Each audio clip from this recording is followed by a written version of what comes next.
Magandang araw po sa inyong lahat. Jillian Ward may pauso. Eman ba ako sa Pacquiao sumabay ngayon? Alamin po natin lahat yan dito sa ating video.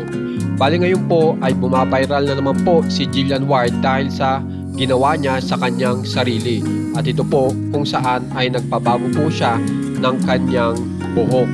At alam naman po natin kung bakit nagkakaganyan po ang buhok po ni Jillian Ward. Dahil po meron pong paparating na napakagandang event po para sa kanya at yan ay mangyayari sa July 31, 2026 Biyernes po alas 8 ng gabi sa New Frontier Theater sa Quezon City kung saan ay gaganapin po ang concert ni Jillian Ward at pinag-uusapan na nga po kung dadalo ba dyan si Emma Bacosa Pacquiao at kapansin-pansin po dito sa ikinomento ni Jillian Ward dito po sa kanyang ini-upload na pictures at video kung saan ay nakalagay dito ay can't get you out of my head.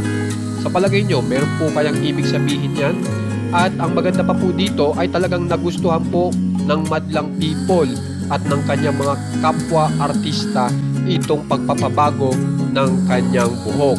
At unang-una nga po ditong nagsabi, Oh, Labi, na kung saan ay mula po yan sa isang artista na si Charlie Fleming na yan po ay mula sa PBB at nagsalita rin po ito pong si Kim Rodriguez na napasabi pa ng Barbie at kung mapapansin nyo talagang nagmukha nga pong Barbie lalo si Jillian Ward nang magpabago ng buhok.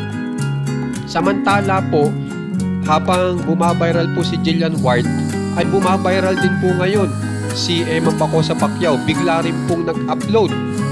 At ang maganda po dito ay meron po siyang bagong ini-endorse na produkto na maganda raw po na matikman sa tag-init.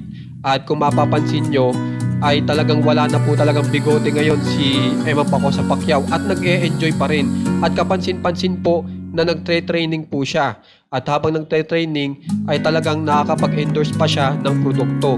Ganyan po kasipag si Emma Bacosa Pacquiao. At ang pagkakasabi niya habang ini-upload niya ang naturang video ay sinasabi niyang hawak ko ang magbibit ng hit ngayong tag-init ang blank ice cream. Kumbaga pinangalanan niya po yung ice cream na kanyang kinakain na ini-endorse niya ngayon. At alam naman po natin kaya po talagang todo training si Emma Bacosa Pacquiao kasi sa June 21, 2026 po ay may laban po siya. At siya po ay sa bakanteng Philippine Boxing Federation BBF Lightweight Championship Belt. Kaya naman po, good luck po kay Emma Bacosa Pacquiao. Sana manalo po at sana naman po daluhan ni Jillian Ward. Ay kasi kung maalala nyo, nung dumalo po si Jillian Ward, talagang knockout po ang kalaban mula kay Emma Bacosa Pacquiao na may flying kiss pa. Kaya naman guys, kung gusto nyo pong ma-update sa nangyayari po kina Jillian Ward at Emma Bacosa Pacquiao, subscribe na po kayo sa ating channel na Juan Katawa. Maraming salamat po.